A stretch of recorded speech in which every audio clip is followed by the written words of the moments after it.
ইনশাআল্লাহ সেই আশা রাখতে পারি, মনের আশা রাখতে পারি। ভোট দিবেন কিসে? ভোট দিবেন কিসে? ভোট দিবেন কিসে?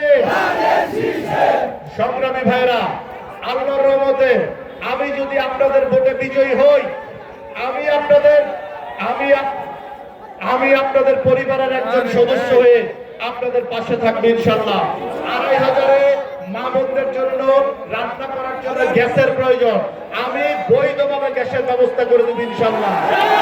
২৫০০-এর রাস্তাঘাট, ২৫০০-এর ড্রেনেজ সিস্টেম, বিভিন্ন প্রবলেম আছে, এগুলো আমরা সামগ্রিকভাবে অ্যারেঞ্জমেন্ট করব। আমার তরুণ ভাইয়েরা, আমার তরুণ ভাইদের নিয়ে আমি দুই একটি কথা বলতে চাই। আমার তরুণ ভাইদের দুই একটি কথা আছে, তারা আমাকে ফোনে পায় না, তাদের এই আক্ষেপ আমি আজকে এই মাঠে বলতে চাই। আমি আমার তরুণ ভাইদের জন্য আমি আলাদা একটা মোবাইল ব্যবহার করব, যেই মোবাইলে আপনারা সবসময় আমাকে পাবেন, এবং আমি আরেকটি মোবাইল ব্যবহার করব, যেই মোবাইলে ২৫০০-এর প্রত্যেকটি জনগণ যে কোনো অভাব অভিযোগ যা কিছু থাকবে আমাকে যখন ইচ্ছা ফোন করে জানাতে পারবেন। আমি কথা দিচ্ছি, আপনারা প্রতিনিয়ত আমাকে ফোন করে পাবেন ইনশাআল্লাহ। আমি বলতে চাই, আমি নির্বাচিত হলে একটি মাদক মুক্ত, সন্ত্রাস মুক্ত, ডাকাত মুক্ত, লুটতরাজ মুক্ত, চাঁদাবাজ মুক্ত একটি প্রগতিশীল উন্নত মডেল ২৫০০ গড়ে তুলব ইনশাআল্লাহ। চুরি ডাকাতি থাকবে না, চুরি ডাকাতি অফ করব। কিভাবে অফ করব? তাদের কর্মসংস্থানের ব্যবস্থা করব। চোর ডাকাতদের সৎ পথে নিয়ে আসবো, তারা তো ২৫০০-এর মানুষ, ঠিক কিনা? তাদেরকে সৎ পথে এনে আমাদের সাথে যেন কাঁধে কাঁধ মিলিয়ে চলতে পারে, বাচ্চা কাচ্চাদের লেখাপড়া করাইতে পারে, জীবিকা নির্বাহ করতে পারে, তার ব্যবস্থা করব।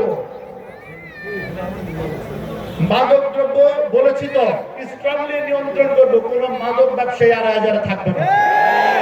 সংগ্রামী ভাইরা, আমি আপনাদের সবাইকে সাথে নিয়ে একটি প্রগতিশীল ২৫০০ করতে চাই। আমি বলতে চাই, অতীতে যারা মেম্বার অফ পার্লামেন্ট হয়েছে তারা আপনাদের কথার কতটুকু মূল্যায়ন করেছে, আপনাদের মতামত কতটুকু দিয়েছে আমি জানি না, কিন্তু আমি বলতে চাই, আমি আপনাদের সাথে পরামর্শ করেই আগামীর ২৫০০ করবো ইনশাআল্লাহ। যদি আপনারা আমাকে সেই সুযোগ করে দেন, আপনারা যে আমাকে সেই সুযোগটা করে দিবেন। আমি সবার দোয়া চাই, আপনাদের ভালোবাসা চাই, আপনাদের আন্তরিকতা চাই। আমার মুরব্বীর এখানে আছে, তাদের অনেকের ধারণা তারা আজাদের কাছ থেকে প্রপার শ্রদ্ধা সম্মানটা পাবে কিনা। আমি মাঠে সবাইকে এনশিওর করতে চাই, আজাদ কখনো বেয়াদবি শিখে নাই। আমার কাছ থেকে আপনারা সম্মান ইজ্জতের কোনো ঘাটতি হবে না কোনোদিন ইনশাআল্লাহ। যারা সম্মানী মানুষ, তাদেরকে সম্মান না দিলে আল্লাহ আমাকে সম্মানিত করবে না, আমি এটা জানি। আমি সামগ্রিকভাবে আগামীর একটি প্রগতিশীল ২৫০০ গড়ে তোলার জন্য আপনাদের সবার কাছে একটা সুযোগ চাই। আপনাদের আন্তরিকতা, আপনাদের ভালোবাসা পেয়েছি। আমি কিন্তু দেখেন ভাইয়েরা, এই ১৭ বছর আন্দোলন করেছি, কিন্তু আমি আপনাদের সেবা করব সরকারি কোনোভাবে সেই সুযোগ কিন্তু হয়নি। একটা প্রপার ভোট হয়নি, ১৮-তে কি ভোট হয়েছে আপনারা দেখেছেন।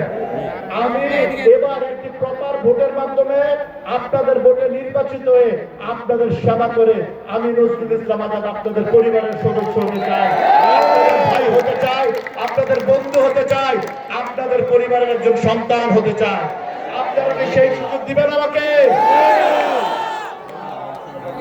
ইমাম মুয়াজ্জমরা আছেন, আমি ওনাদের ব্যাপারে বলতে চাই, ইমাম মুয়াজ্জমদের ব্যাপারে প্রপার সম্মান, ইজ্জত এবং তাদের অবস্থান সবকিছু প্রপারলি দেখা হবে। কোনো ক্ষেত্রে কোনো কার্পণ্যতা করা হবে না। বাংলাদেশ জাতীয়তাবাদী দল বিএনপিও একটি ইসলাম ধর্ম, আমরা ইসলামের অনুসারে, আমি মুসলমান, আমি কিন্তু ইসলামকে মনে প্রাণে ধারণ করি, লালন করি। কিন্তু একটি বিশেষ দল কি বলে দেখছেন, তারা জান্নাতের টিকিট বিক্রি করছে। আস্তাগফিরুল্লাহ, জান্নাত জাহান্নামের টিকিট একমাত্র আল্লাহ পাকই দিতে পারে।